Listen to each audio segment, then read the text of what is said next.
A popular explanation is the proportion theory.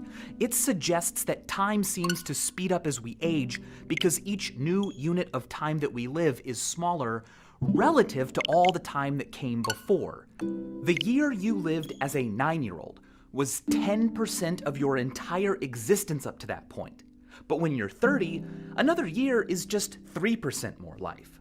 Studies have found little evidence that weeks, months, or even years are retrospectively remembered as passing faster by those who are older.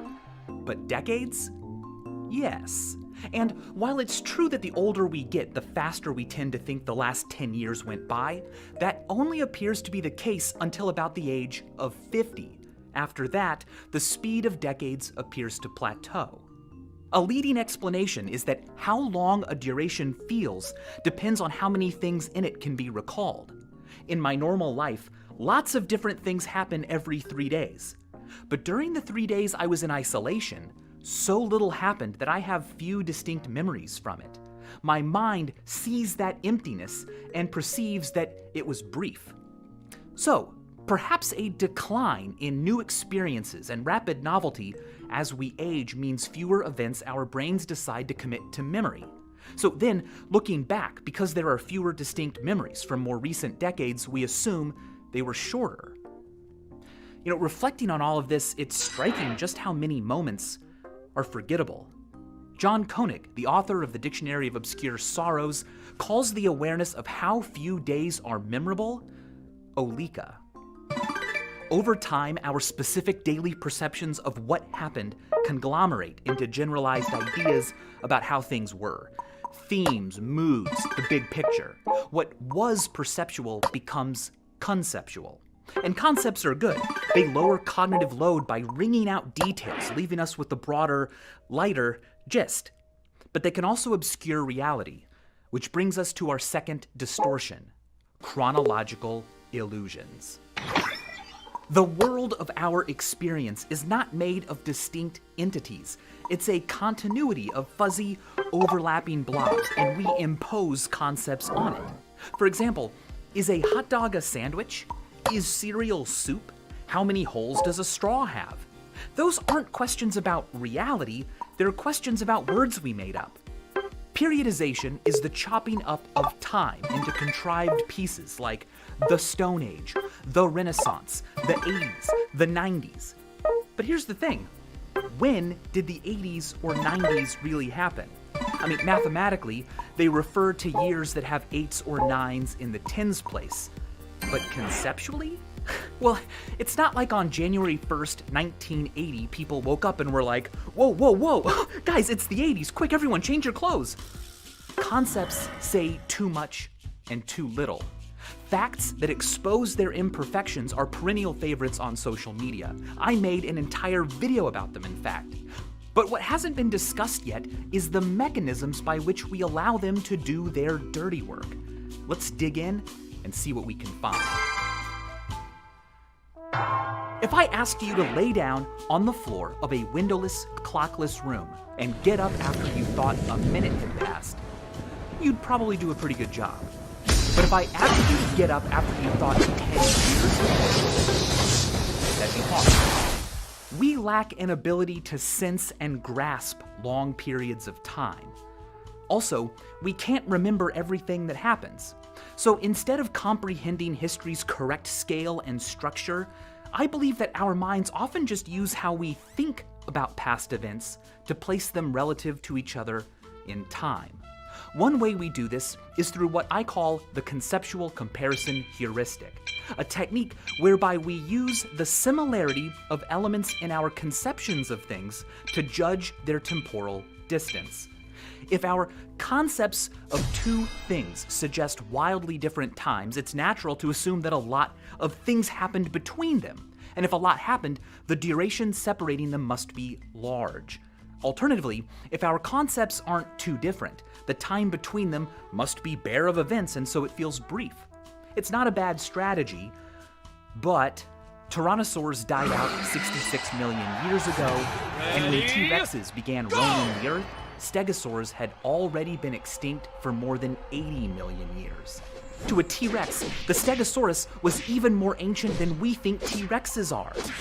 Here's another example. When we think of Marilyn Monroe, we think of a young woman, old Hollywood, mid-century glamour, Americana, black and white. When we think of the Queen of England, we think of an old woman in color in England and news headlines. Because those conceptions are quite different, we mentally place each woman in a different time. So it can come as a surprise to learn that they were both born in the same year. Similarly, it can be surprising to learn that Anne Frank and Martin Luther King Jr. were also born in the same year. And if they were alive today, they would both be younger than the Queen of England. When Harriet Tubman was born, Thomas Jefferson was alive. And when she died, Ronald Reagan was alive. This is surprising to many of us because our concepts of these people are anchored to them as adults. But Harriet Tubman was a 4-year-old when Thomas Jefferson died, and when she died, Ronald Reagan was a 2-year-old. Far from just being amusing, chronological illusions can often have teeth. America can feel like an idea fixed long before any of us by the overwhelming bulk of events that came before. But Barbara Walters has been alive for more than a third of America's entire history. And if you were 25, you have already lived through and been a part of more than 10% of America's history. Chronological illusions may also be caused by what I call the construal level heuristic, a technique whereby we place things in time based on whether we construe them concretely or abstractly. In social psychology, construal level theory describes how abstract and concrete thinking relate to psychological distance. That is, how distant something seems as opposed to how distant it actually is. Now, unsurprisingly, it's been found that people tend to think about things that are psychologically distant more abstractly. But studies have also found that if people are asked to think about an event abstractly, they'll consider it more distant than if asked to construe it concretely. This may explain why things can turn out to be longer ago or more recent than we thought. If an event recedes especially quickly from relevance or is suddenly replaced in our daily thoughts by other more urgent events unconnected to it, our minds may shift its construal to a higher level, making it feel further back in time than it really is. Conversely, if attending to the low-level details of an event continues to be important, our construal level heuristic will make it feel closer to what it really is. Our third illusion of time comes from the fact that time is always moving forward. Because of that, the psychological distances we feel towards things should also always be changing, but not all of them do. The belief that your place in time is stable is what I call the chronostatic illusion. Tim Urban pointed out that it is now the case that Jurassic Park, Forrest Gump, The Lion King were all released closer to the moon landing than today. As a person who remembers The Lion King being brand new and remembers feeling at that time that the moon landing was old, this is all very weird. The Lion King seems so much more recent than the moon landing ever did to me. The conceptual comparison heuristic places them far apart. My concept of the 90s will probably always stray from my concept of the present a little less than it should, because the 90s and now have something in common that the 90s and the 60s never did or will. Me. Also, my construal level of The Lion King may resist becoming abstract because The Lion King continues to evolve. The mechanisms I use to place things in time have sunk hooks into The Lion King, creating a sort of chronostatic cling that fools me into believing it's more meaningful. The music that was new when I was young has also been tethered in my mind to the idea of new stuff only us kids get, even as it has actually been drifting away, as far away as the stuff I used to think was far. A chronostatic illusion is spectacularly broken when you realize that you have become as old as your parents were when you were born. It doesn't always seem quite right. They came first, and as such, should always be older. But suddenly, you're aware of a way in which they aren't.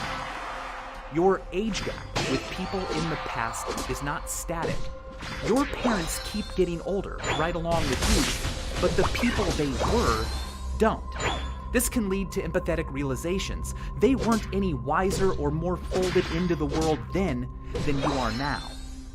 Considering the temporal perspectives of other people leads us to a fourth distortion, the chronocentric illusion. The belief that our own relationship to time is the best or only frame of reference, or that it's more important and more real than any other. My grandparents used to tell me about how when they were kids, they didn't have television.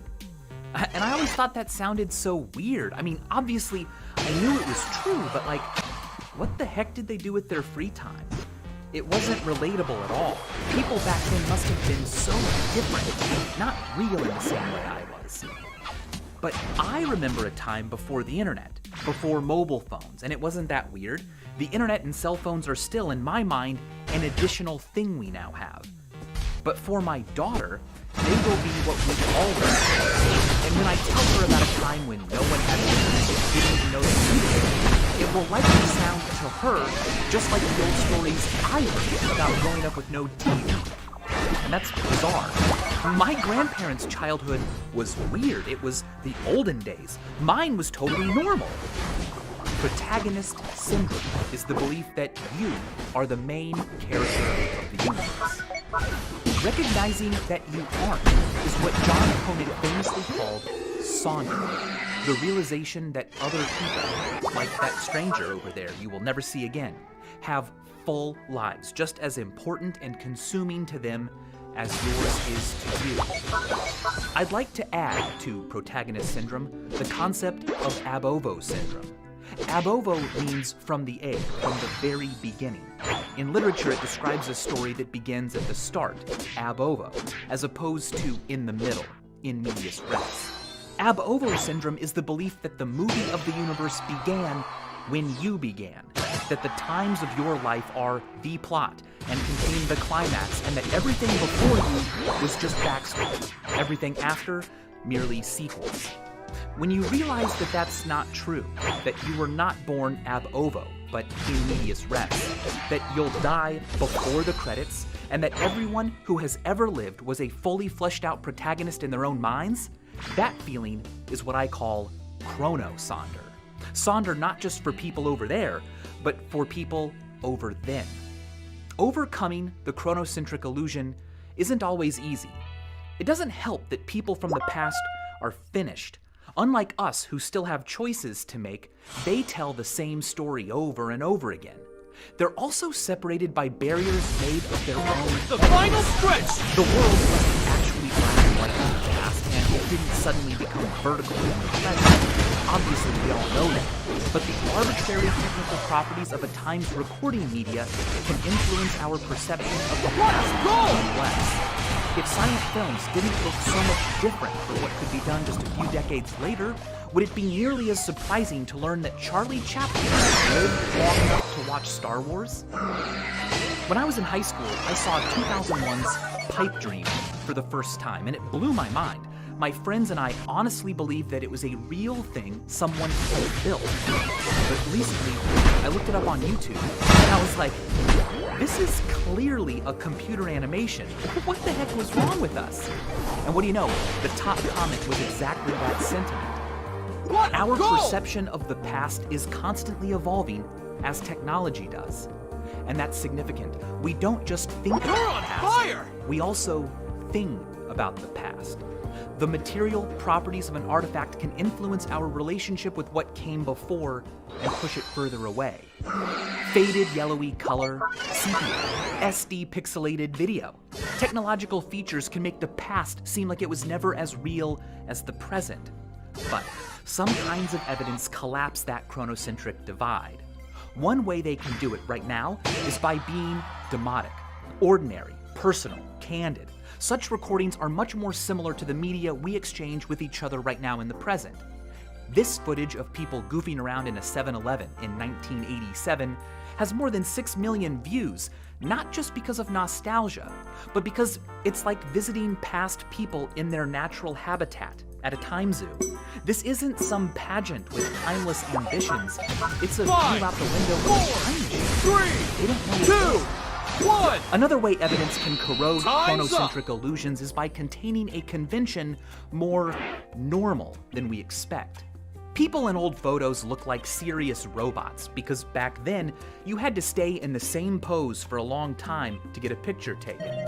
But also, a long-standing trope in the world of images up to that point was that smiling or looking goofy wasn't a sign of happiness, but of drunkenness or stupidity. But every so often, this image pops up online and people vehemently debate whether it's actually old or not. Sure, it's black and white, but the expression seems too normal to really be on a person from the past. It is, however, actually an honest-to-gosh picture taken in the early 1900s, one of the earliest known photographs of a human smiling, in fact. The juxtaposition of an expression someone today might make with a medium that suggests a technology of the past creates an opportunity for chronosonder. The subject is both dead and undead, gone, but not as unrelatably far as we may have thought the past was. Finally, the chronocentric divide can fade when we find the past captured in a medium that was rare at the time but more common now. This is footage taken by an early HD camera of New York City in 1993. It's pretty cool, but there's something almost uncanny about it. Watching it isn't exactly like time traveling back to 1993, but it looks more like video taken today than many of us expect. It's like peering through a telescope. We can see them, but they can't see us. They appear closer, more actual than usual. We lean in to get grasps of what it was like. That's part of the allure of time travel. As L.P. Hartley said, the past is a foreign country. They do things differently there. But it hasn't always been that way. Time travel wasn't a common feature of fiction until the 19th century. Not because people hadn't thought of it before, they had, but the past and future weren't rich with interesting destinations in the same way they are to us now. In the year 1008, it wasn't an insult to call someone 1000 and late.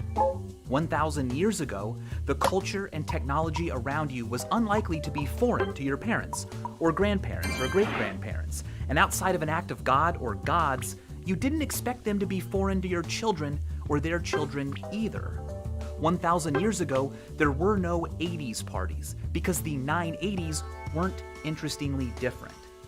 Pre-modern societies viewed the present as a continuation of the past. Changes were interpreted as temporary disturbances of the natural state. But today, we see the present as something special. Change is significant enough and rapid enough now that we would imagine ourselves quite differently had we been born 10 years earlier or later. Zachary Sayre Schiffman points out, "We fail to realize that people before the 18th century did not see themselves this way. Instead of having a history, they regarded themselves as having an unchanging nature or essence, whose full realization might be impeded or impelled, but not otherwise shaped by events." Nostalgia existed, but for moments and places gone simply because they were prior to or away from here and now, not because they were fundamentally different and categorically irretrievable. As the discovery of antiquities and new worlds and new species accelerated, as the invention of new technologies and new ways of recording accelerated, the present became less and less like the past. Reinhard Koselleck has argued that between 1750 and 1850, the acceleration of history reached a speed at which static or cyclical views of time had to be replaced with our modern view, which understands the past to be essentially different from the present. It used to be that there was a past. Now, there is a past. As technological and social change accelerate, the window of time within which things can be trusted to remain stable shrinks. In such a world, to stand still is scary. Hartmut Rosa observed, "The pre-modern experience of being excluded is replaced in modernity by the constantly present, fear-inducing possibility of becoming excluded, in the sense of getting left behind." Things change faster and faster, and we keep keeping up because we are afraid to die. Whoever lives twice as fast can realize twice as many worldly possibilities, and thus, as it were, live 2 lives in the span of 1. Whoever becomes infinitely fast no longer needs to fear death, the annihilator of options. Acceleration becomes a secular substitute for eternity. To achieve this salvation, we try to make things faster and easier to save time. But one of the greatest hoodwinks we ever pulled on ourselves was not noticing that the things we do to save time leave us with less of it and more alone in it.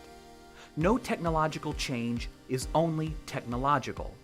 The car allowed people to travel more quickly and whenever they wanted, but once available, it meant people could live further from where they worked. So cities and towns changed, personal associations changed. Roads divided neighborhoods, created new opportunities, while ending others. Jobs and industries and cultural forms of expression and a whole different society sprang into existence simply because we found a way to move faster. Likewise, smartphones and the internet made information access and communication easier and faster, but that's not all they did. Along with them came new social conventions, new communities, new levels of exposure to ideas and conflict, a new understanding of what it meant to be available. That's a lot to have to adapt to. They even redefined what now is made of. Digital spaces are filled with not just what's being said, but also what has been said. And it's all right there, not tucked into a library across town or on a tiny plaque on a statue covered in bird poop. It's in our hands and outside of time. Things used to acquire signs of age, veneers that tucked them appropriately into their place in time. Now, they're automatically updated to always look like now. Digital spaces are so packed with timeless messages between bygone people that we don't even ask, is anyone here? Anymore. Instead, we ask, is anyone now? In order to adapt to all of this, we have to consume information in an increasingly dehumanized, decontextualized, and decentralized way. Each next bit is often unrelated to the last. Our participation is not acknowledged or assumed, and it's all fed to us by machines we don't know and didn't know that only put it in our eyes and ears. The sheer weight of all of this accreting information and its growing accessibility is awe-inspiring. It may even be our purpose. I mean, what else produces such detailed records? Purposefully or not, we record, save, collect, organize, and preserve events like nothing else in the universe. I've said before that if humans were to go extinct, the sun would still shine, the universe would keep expanding, Jupiter would continue being gassy, but the universe would lose its best autobiography. But the technologies of this project have yet to address our bodies. Enter the TV paradigm.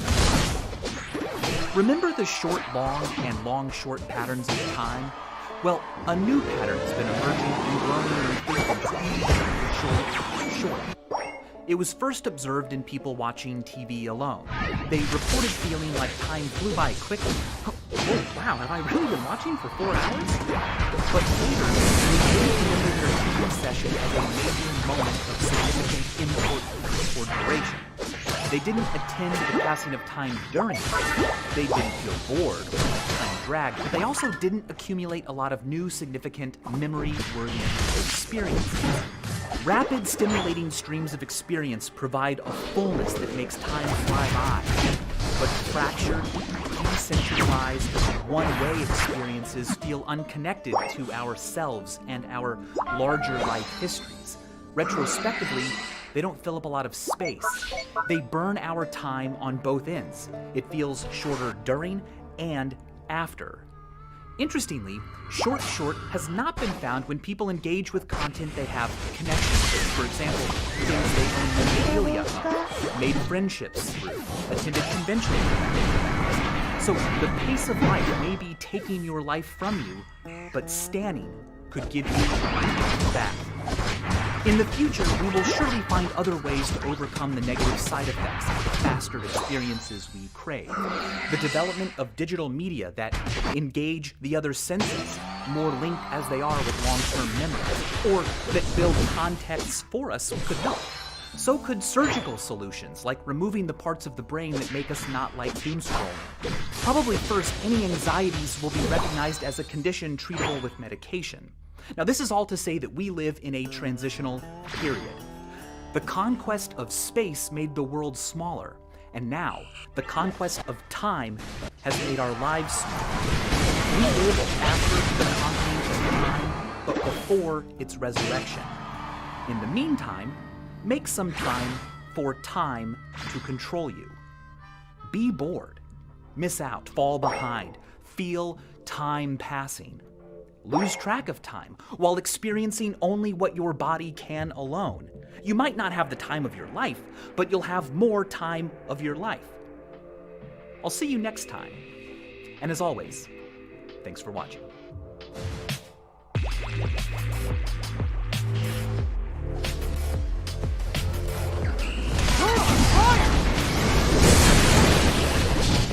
A great way to engage all of your senses is a subscription to our Curiosity Box. A seasonal delivery of viral physics toys, puzzles, books, games, all curated and cooked up by us.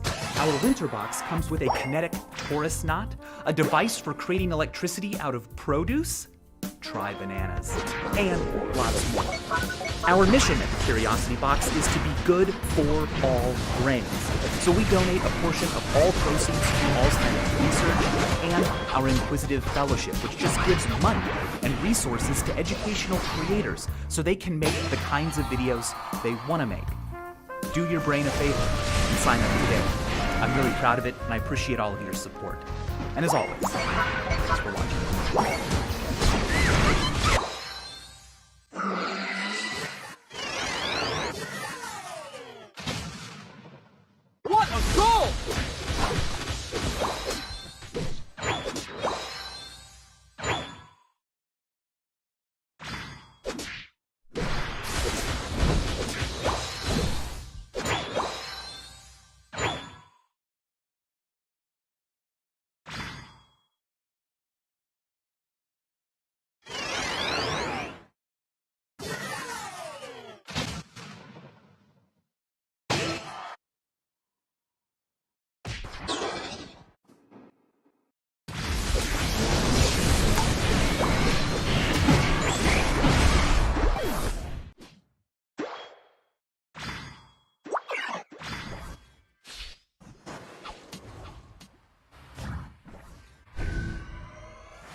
What a goal!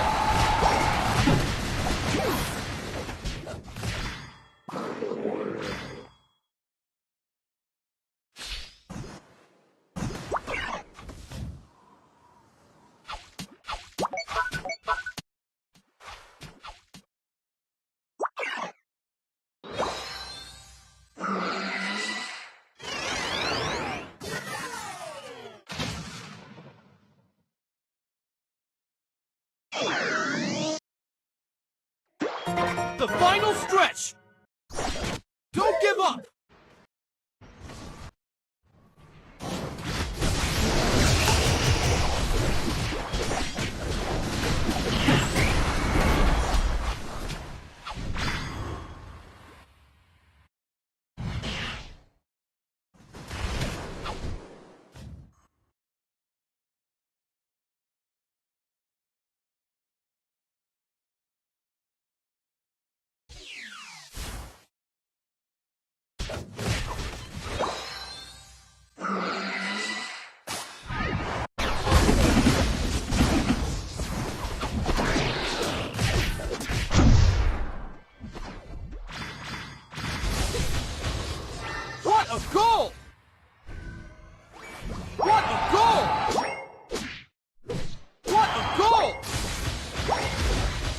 a goal!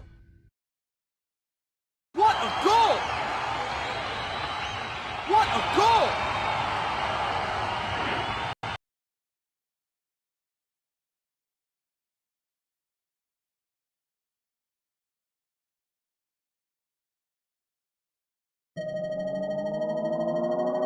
You lose.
Ready, go!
You're in trouble!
You can do it!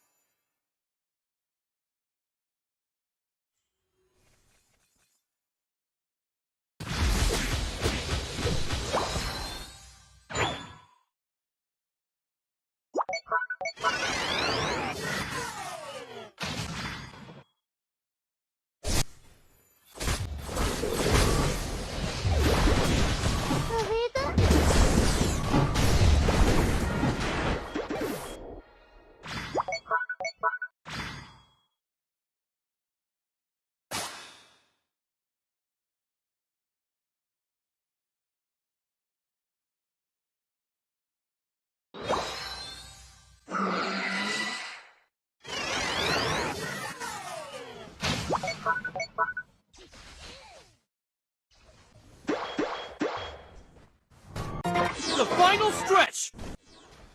You're in trouble!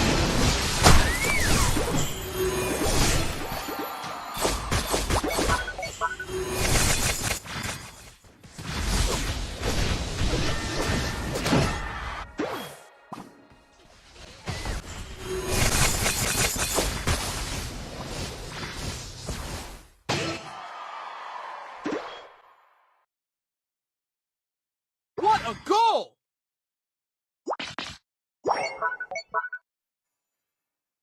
What a goal! What a goal!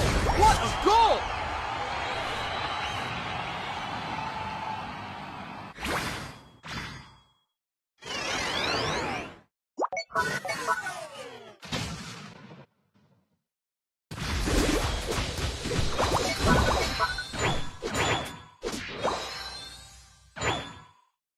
You're on fire!